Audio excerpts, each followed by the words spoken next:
after the dream, I couldn't get the idea out of my head.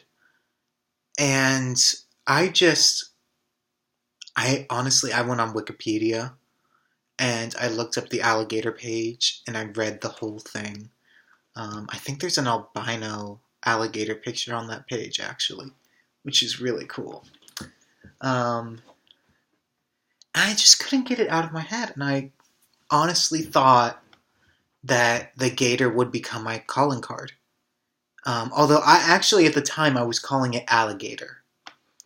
Uh, it's just straightforward. It's exactly what it's about. It's about an alligator.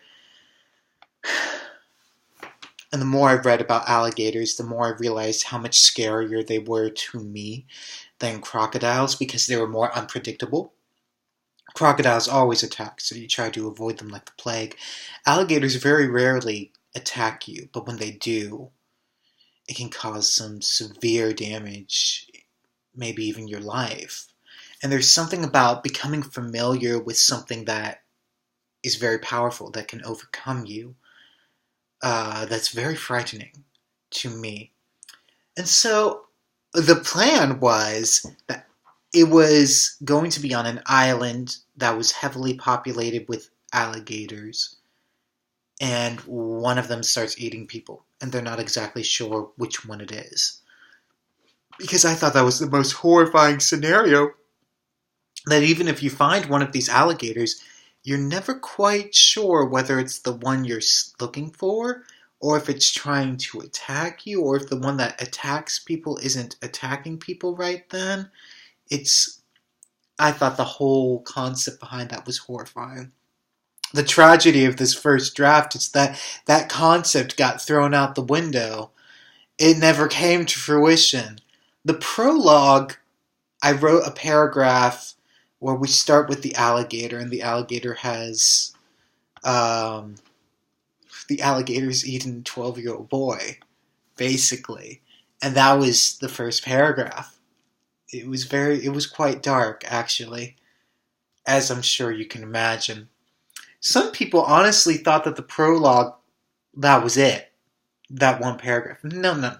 The prologue was about 5, 6, 7 pages more than that. The idea is that this 12-year-old boy has been killed, and the mother, who's a tourist mother, is trying to find him, and they can't find him. And they find this gold bracelet that has his initials engraved on it, and it has some blood on it. And they connect 2 and 2 together, and they realize, oh dear, he got eaten by an alligator. And it's just tragic. And they're 2 friends, they're cops, and the one cop's laughing, saying, "Can you believe this mother fainted when she found out her son was dead?" And that's very morbid too. Anyways, he's buddy with really our main character, Roy. And I don't know. Really bad scene. It's an awful scene. But they're friends, and yay, that's about it. Anyways, I think Everett's the guy's name. Everett and Madison. And Madison they're going to go to the pond to swim. Now, what parent would allow a 3-year-old to go out and swim on their own? I'm not sure. I think this is a sign that Roy is a terrible parent. There's even a moment before then when Roy is just, he's so awful. He leaves his 3-year-old at home by herself to go and help out with this investigation of this missing kid. Roy, oh, shame on you, Roy. You're such an awful parent. Anyways, the little girl runs and jumps into the pond, and the alligator's mouth is waiting. Wow! Boop! And the alligator eats the little girl.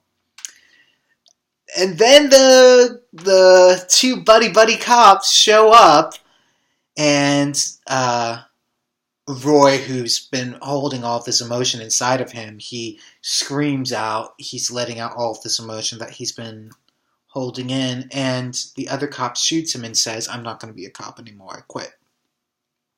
And then Roy calls the 911 and he says, "My daughter was eaten." "By what, sir?" "She was eaten by an..." "Oh, by what, sir?" "Alligator." And that was where the prologue ended. The reason that the prologue is getting a separate video is because I actually kind of released the prologue on Facebook in a note before the whole thing was done. All things considered, the prologue was pretty well received, actually. The prologue, it didn't strike a chord, but I think a lot of people remembered the prologue. It was just a really dark telling of a very tragic event. The problem, as it came to be, was that was the apex. Like, that was as good as the story got. And it all kind of went downhill after the prologue, which is really quite sad, actually, because the prologue, although there are definitely some moments in there, had some really nice, dark, scary moments. There were some people that really hated the dialogue exchange, and all of these people's complaints, I totally see them now. Totally get it. Anyways, for the most part, the prologue was received well, and I think for the majority of people that read it, that was the only thing that they read, was the prologue. They did not continue into the full draft of it, which wasn't very long. The full draft, I think, is only like 8,000 words or something like that. It's pathetic. Oh, shame. Shame on me. Anyways, later on today, because I ran out of time yesterday, I'm going to be talking about the full draft, and I don't know, for gearing up for Monday. Monday is the day that it all starts. Get ready for it. It's going to be epic. It's going to be amazing.